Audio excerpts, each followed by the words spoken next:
Friends, কেমন আছো তোমরা সবাই? আমাদের চ্যানেলে তোমাদের সকলকে জানাই স্বাগত। আজ হাজির হয়ে গেছি আরও একটা রেসিপি নিয়ে তোমাদের কাছে। সেটা হলো তেলকই। আর এই তেলকই গরম ভাতে জাস্ট অসাম লাগে। তো এখানে দেখো বন্ধুরা, আমি এখানে দুটো কই মাছ ভালো করে বেছে পরিষ্কার করে নিয়ে হলুদ, নুন আর সামান্য পরিমাণ সর্ষের তেল দিয়ে ভালো করে মেখে নেব। তো দেখো, ভালো করে কিন্তু মাছটা মধ্যে নুন, হলুদ, তেলটা ভালো করে মাখিয়ে নিয়েছি। এরপরে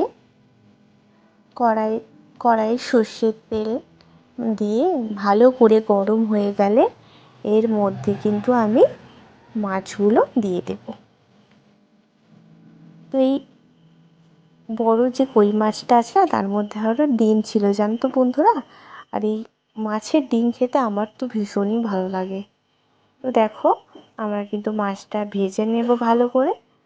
তো মাছ আমাদের অলমোস্ট ভাজা ভাজা হয়েই গেছে। এরপরে কিন্তু আমরা তুলে নেব। তো এই মাছ ভাজার যে এই তেলের মধ্যেই কিন্তু আমি দিয়ে দেব অল্প পরিমাণ কালো জিরে। এখানে কালো জিরে দেওয়ার পরে এই যে বাটাটা দেখছো, এর মধ্যে আছে সর্ষে আর দুটো মিডিয়াম সাইজের কাঁচা লঙ্কা একসঙ্গে পেস্ট করে নিয়েছিলাম। তার মধ্যে দিয়ে দিলাম তেলের মধ্যে, আর সামান্য পরিমাণ জল দিয়ে দিলাম। দিয়ে ভালো করে নাড়াচাড়া করে নেবার পরে দিয়ে দিলাম সামান্য পরিমাণ হলুদ। ভালো করে আবারও নাড়াচাড়া করে নেবার পরে পরিমাণ মতো আমি কিন্তু এখানে লবণ দিয়ে দেব।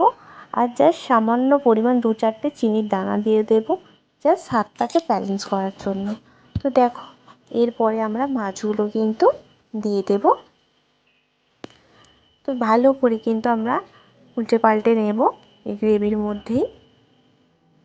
তো এরপরে আমি এখানে দিয়ে দেব অল্প পরিমাণ কিছু ধনেপাতা কুচি দিয়ে আমরা চাপা দিয়ে দেব। দিয়ে জাস্ট 2-4 মিনিটের জন্য চাপা দিয়ে এরপরে আমরা এখানে আবারও একবার উল্টে পাল্টে নেব।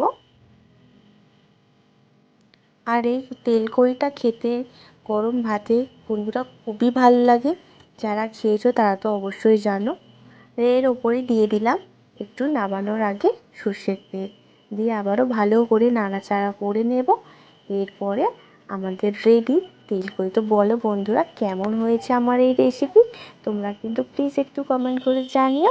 আর আমাদের চ্যানেলটাকে প্লিজ একটু সাবস্ক্রাইব করে দিও, পাশে থেকো। আর তোমরা অবশ্যই এই তেলকই বাড়িতে বানিয়ে অবশ্যই খেও।